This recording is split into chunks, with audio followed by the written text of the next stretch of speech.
All right, so this is Act 5. This is the end of Macbeth. Um, Recap, summary. So at the end of Act 4, you have Malcolm gathering the English army under King Edward to invade Scotland, take back the throne. You have Macduff, who was on a personal quest for revenge against Macbeth because Macbeth murdered his family and his children. Um, and so you have this moment where the audience is probably expecting to be dropped into the middle of a battle, right? Because the invasion, we've heard about it. It's been kind of on the back burner, and oh, it's got to be coming. But Shakespeare actually uses a different technique. He, instead of starting Act 5 with the battle that we're all anticipating, he decides to push that aside for the moment, and then he proceeds to start it by reminding us about Lady Macbeth and how Lady Macbeth is doing. Because last time we saw Lady Macbeth, we had seen some hints and clues that she actually was not the heartless, emotionless, murdering robot that we thought she was. We've actually saw some glimpses of remorse, of a conscience, but we hadn't seen a ton of it. Now we do. Now we see what is the full culmination of all of Lady Macbeth's pent up guilt, pent up secrets, pent up, um, you know, disconcerting sort of state of mind. And so now we see that come to fruition. And so at the beginning of Act 5, Scene 1, you have a doctor and you have a gentlewoman, and they're sort of staying up, waiting to see if Lady Macbeth sleepwalks again, which tells the audience she's been doing it a ton and that everyone's starting to grow concerned about her. Because the gentlewoman makes some remarks that, oh, she's even saying things in her sleep too. And you just have to listen and find out very quickly that the things she's saying in her sleep are very disturbing. And so we do see Lady Macbeth. She comes along down the hallway. She's got a candle. Her eyes are wide open, and she's muttering in her sleep. And this reminds the audience that, yes, even though she was trying to put on a brave face, she hasn't been getting any sleep either. It's not just Macbeth who's been dealing with insomnia, it's Lady Macbeth as well. And so Lady Macbeth starts muttering about, Duncan in his grave, talking about the Thane of Fife had a wife, so she's aware of Duncan's family's murder. Or, no, excuse me, not Duncan, Macduff. And then she does this famous moment where she pantomimes washing her hands, and she's like sleepwalking, washing her hands. She's saying, "Out, out, damn spot, out, out," and it's harkening back to that moment in Act 2 where Macbeth has just murdered Duncan, and he says, "Will all of great Neptune's oceans wash this bloody witness from my hand?" And he's freaking out about, will I ever wash this blood off my hands? The answer is literally he will, but metaphorically, figuratively, will he ever be able to get the blood off of his hands? Will he ever be able to get his guilt cleansed?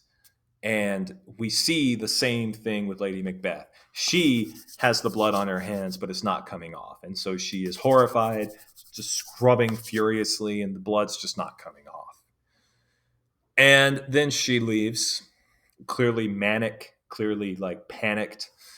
And, the doctor and the gentlewoman kind of look at each other and they go, oh man, she's really not doing good. And then we get to Act 5, Scene 2. And this is where we really get to see the war and what's going on. So here is kind of just a brief snippet of the English army, and they're in the forest approaching Macbeth's castle. Okay. And basically, all this scene exists to do is remind everybody, hey, yeah, there is an invasion going on, and the invasion's officially started. Okay. So now they begin marching. And then we Act 5, Scene 3. So Macbeth is hearing about all of his thanes, all of his servants, all of his generals, all of his knights, everybody who has served him loyally up until this point. They've heard about the English army that is invading Scotland, and they have all started to desert him because he's a tyrant, he's a despot, he's a dictator, and he is paranoid, and he executes people for like absolutely no reason or very little reason. And so people have started to desert him to go and join the English army. And so Macbeth is a little bit panicked about that, but he also is not too panicked because he still has those prophecies the witches told him. Specifically, the last two, which was until Birnam Wood come to Dunsinane, nothing can ever harm him.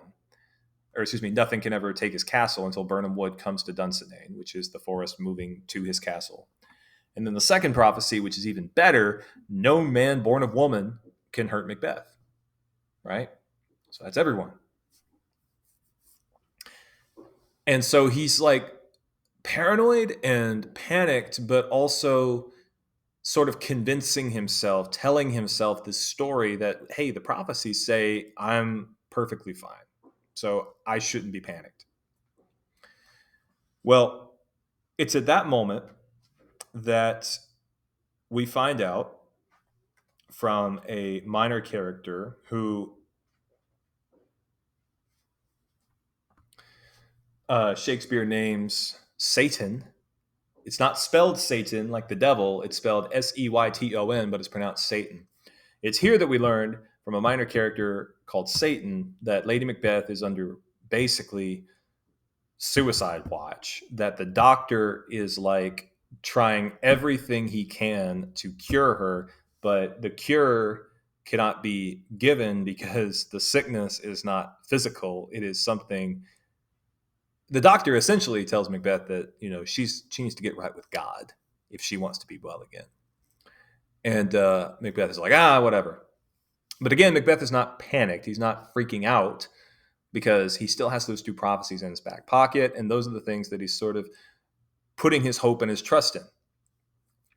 And then we get Act 5, Scene 4, which is where we see from the English army's point of view how they resolve that first prophecy about Birnam Wood coming to Dunsinane. The army is moving through the forest of Birnam Wood, and through the forest, through the trees, they can see the hill where Macbeth's castle is resting. And so Malcolm gets the idea, we need to shadow our numbers and sort of hide our troop movements and troop dispositions. So everybody is going to cut down a branch of a tree, carry it in front of them. And as we move through the forest, we will disguise how many soldiers we really have and where everybody is, because all they're just seeing is the trees getting up and moving around the hill. And so hopefully this will disguise our troop movements and disguise how big our army is.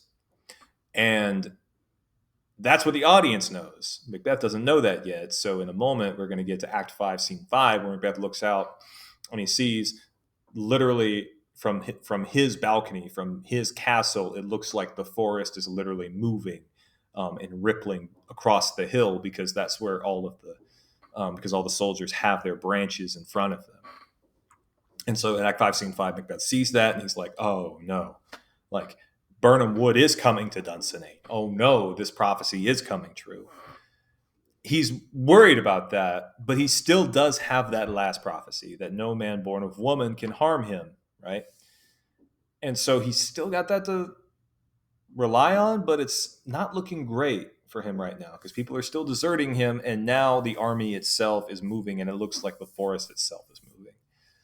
And so in Act 5, Scene 5, we also find out, again, from Satan, that Macbeth's wife has killed herself.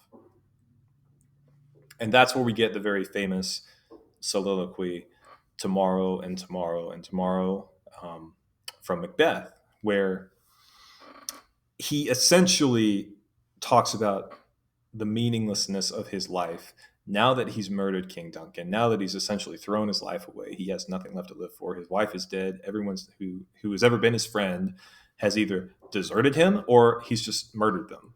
And so now Macbeth is sort of realizes he's put himself in this situation.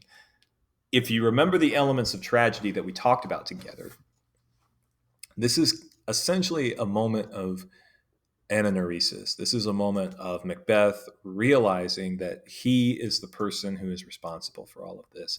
It's not the witches. The witches did nothing. The witches did nothing evil in and of themselves.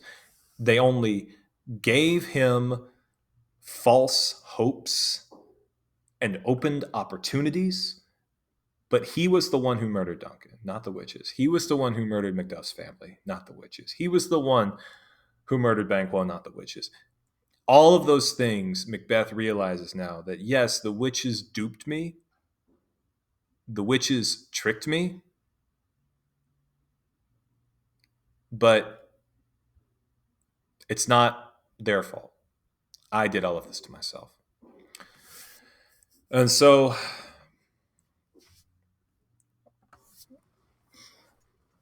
you have that scene. Then we get to Act 5, Scene 6.